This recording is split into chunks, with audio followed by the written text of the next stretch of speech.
Hello guys, welcome back to my channel Sapna Ghar blog. तो guys आज हम जा रहे हैं जामवंत गुफा, पोरबंदर, गुजरात, जो पोरबंदर रेलवे स्टेशन से कुछ 17 किलोमीटर की दूरी पर है।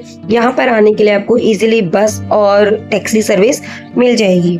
इस जगह पर आने के लिए कोई चार्ज नहीं है, मतलब कि पोरबंदर में जो ये गुफा है इसमें विजिटिंग का कोई चार्ज नहीं है। यह सुबह 9 बजे से लेकर शाम को 7 बजे तक ओपन रहती है। तो आइए इसके बारे में थोड़ा और जानते हैं और देखते हैं इस गुफा के मनोरम दृश्य को। इस गुफा के साथ बहुत ही रोचक और आध्यात्मिक कहानी जुड़ी हुई है। ऐसा कहा जाता है, ऐसा माना जाता है कि ये वह स्थान है जहाँ भगवान श्री कृष्ण और जामवंत जी का स्यामंतक मणि के लिए 28 दिनों तक युद्ध चला था।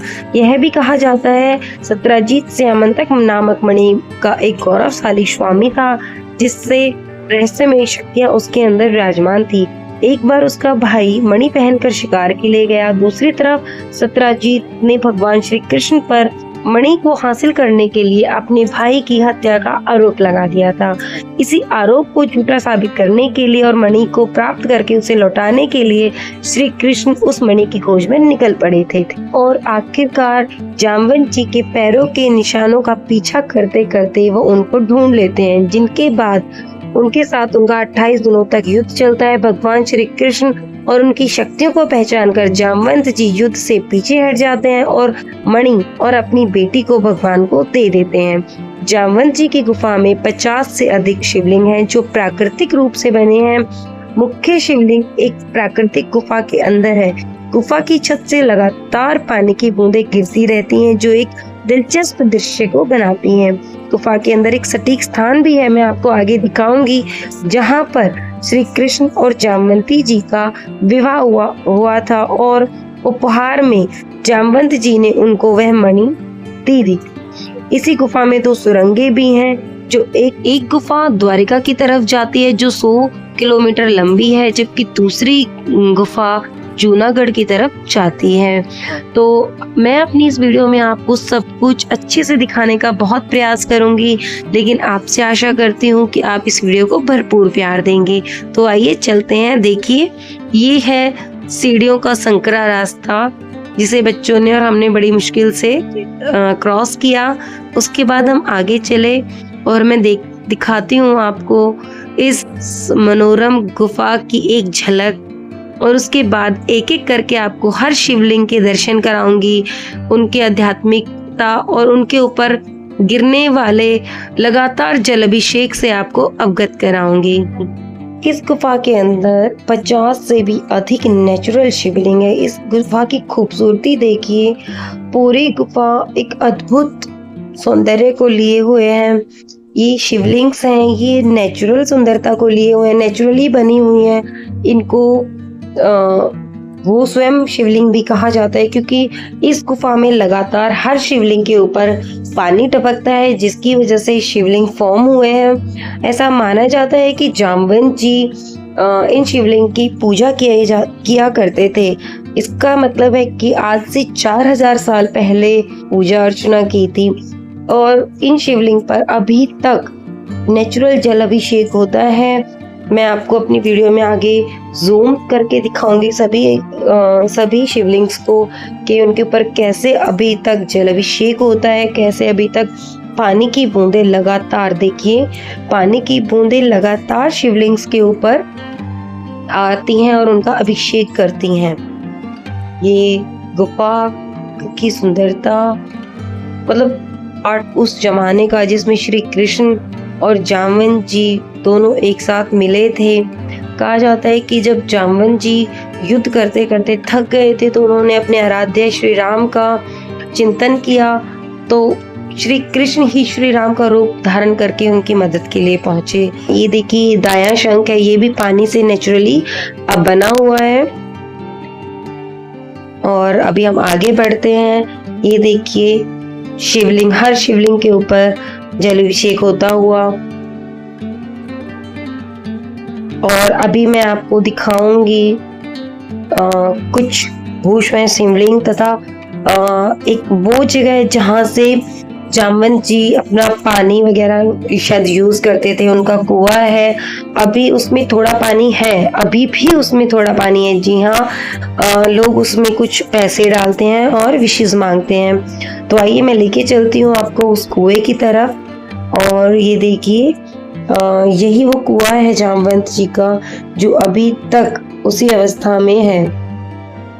ये देखिए, कुएं में पानी आपको दिखाई दे रहा है और ये शिवलिंग्स हैं जो बने हुए हैं आज भी। अब हम चलते हैं आगे की तरफ। मैं आपको वो स्थान दिखाने जा रही हूँ जहाँ प्रॉपर जगह पे जामवंत जी ने श्री कृष्ण को मणि सौंपी थी और अपनी पुत्री जामवंती का विवाह श्री कृष्ण के साथ कराया था। ये वही हवन कुंड है, ये वही हवन कुंड है जो श्री कृष्ण और जामवंती के विवाह के समय यूज किया गया था। और तो और इस विवाह के साक्षी ब्रह्मा, विष्णु, महेश सहित अन्य देवता भी बने थे। उनकी प्रतिमाएं भी पिंडी रूप में आज तक यहाँ पर विद्यमान है। यह नेचुरली स्वयंभू शिवलिंग है जिसकी आराधना श्री कृष्ण ने खुद यहाँ पे की थी। ये देखिए, मैं आपको थोड़ा जूम करके दिखाती हूँ। ये देखिए, एंड ब्रह्मा, विष्णु, ये नंदी बाबा हैं। और अभी मैं आपको दिखाती हूँ, ये ब्रह्मा, विष्णु एंड महेश, ये तीनों यहाँ पर पिंडी रूप में विराजमान हैं। तीनों महादेवों ने श्री कृष्ण और जामवंती का विवाह संपन्न कराया था।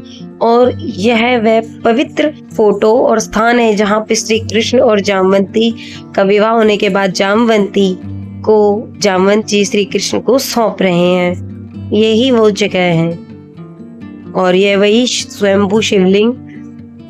और देखिए, अब मैं दिखाती हूँ इस गुफा की नेचुरल खूबसूरती। ये देखिए कैसे पानी टपक रहा है। मैं आपको ये पानी हाथ में लेके दिखाती हूँ। मैंने इस पानी को अपने हाथ में लिया। ये जो रेत है इसको गोल्डन सैंड बोला जाता है। इसमें सोने जैसी चमक है इस सैंड में। इसको हाथ में लेते हैं तो हमारे हाथ स्पार्कल करते हैं, मतलब हमारे हाथ में एक चमक, पता नहीं आपको दिखाई देगी कि नहीं, लेकिन हमारे हाथ शाइन करने लगते हैं। ये देखिए, ये हाथ में ये गोल्डन चमक आ जाती है। तो और ये देखिए इस गुफा की खूबसूरती। उसके बाद हमने इसमें देखो पानी टपकते हुए इस जल को प्रसाद के रूप में यहाँ पर ग्रहण किया जाता है। हम सब ने एक एक डॉट, एक एक बूंद पानी प्रसाद के रूप में लिया और फिर यहाँ से हम निकल गए। बाद प्रणाम किया इन सभी को। दोबारा जाने का मन तो नहीं कर रहा था लेकिन जाना पड़ा। आपको पता है यह गुफा का रास्ता है जो सीधा द्वारिका तक जाता है। ऐसा माना जाता है कि अंग्रेजों के काल तक भी ये रास्ता चलता हुआ था, लेकिन जब 2002 में गुजरात में भूकंप आया था तो ये रास्ता बीच में से बंद हो गया था और हम वापसी की तरफ चले। तो इसमें जगह जगह इस सैंड से लोगों ने अपनी मान्यताओं के आधार पर शिवलिंग्स बनाए हुए थे। तो हमने भी थोड़ी सी शिवलिंग्स बनाए, प्रेयर की भगवान से सभी को अच्छा रखना, सही रखना। ये देखिए, मैं आपको हर शिवलिंग के दर्शन कराते हुए चलूंगी कि कैसे इन पे अपने आप से जल अभिषेक हो रहा है। ये इसका प्रमाण है कि सभी शिवलिंग आपको हमेशा गीले मिलेंगे। देखिए ये पानी टपक रहा है, देखिए। और देखिए हर शिवलिंग आपको अभिषेक हुए मिलेंगे, जिनमें अभिषेक हो रहा है। ये देखिए हर शिवलिंग गीला है, नेचुरल है, लेकिन इनका कोई सोर्स नहीं है, ऊपर कोई पानी नहीं है। गुफा के ऊपर कोई जल का भराव या कोई पानी नहीं है, बिल्कुल भी। पूरा अपना ड्राई है। ये अंडर ग्राउंड गुफा है और हर जगह से सिर्फ शिवलिंग्स के ऊपर ही जल अभिषेक होता है। ऐसा नहीं है कि पूरी गुफा में पानी टपकता है, नहीं, सिर्फ जहाँ जहाँ पर शिवलिंग है। इवन लॉजिकली तो ये देखा जाता है कि ये शिवलिंग्स भी पानी टपकने से ही धीरे धीरे से बनी हुई हैं। ये देखिए मैं आपको बिल्कुल पास से शिवलिंग के दर्शन करा रही हूँ, जिनके ऊपर लगातार जलाभिषेक हो रहा है। और यहाँ पर हमारे युवान और हार्दिक अपनी शिवलिंग्स बनाने में बिजी हैं। तो आइए उनके हाथ से बनी शिवलिंग भी हम एक बार देख लेते हैं। गाइस, ये थी जामवंत जी की गुफा और उसकी महिमा। हमारे छोटे छोटे बच्चों ने भी वहां पे अपनी श्रद्धा दिखाई और छोटे छोटे शिवलिंग्स बनाए। अभी मैं आपको एक ऐसा अद्भुत फोटो दिखाने जा रही हूँ, एक ऐसा विचित्र दर्शन दिखाने जा रही हूँ जो आपने शायद अभी तक कहीं नहीं किया होगा। सिर्फ इकलौता पोरबंदर में ही एक ऐसा स्थान है जहां पर जामवंती और श्री कृष्ण की एक साथ प्रतिमा बनाई गई है। श्री कृष्ण और जामवंती का विवाह का यहाँ पे स्वरूप दिखाया गया है। ये देखिए गाइस, आपको ये जामवंत जी की गुफा, श्री कृष्ण के विवाह का सारांश और इस गुफा की खूबसूरती कैसी लगी, मैंने कैसा एक्सप्लेन किया। तो अगर आपको ये सब अच्छा लगा है तो प्लीज़ मेरे चैनल को लाइक करें, सब्सक्राइब करें और सपोर्ट करें। Thank you so much, bye bye.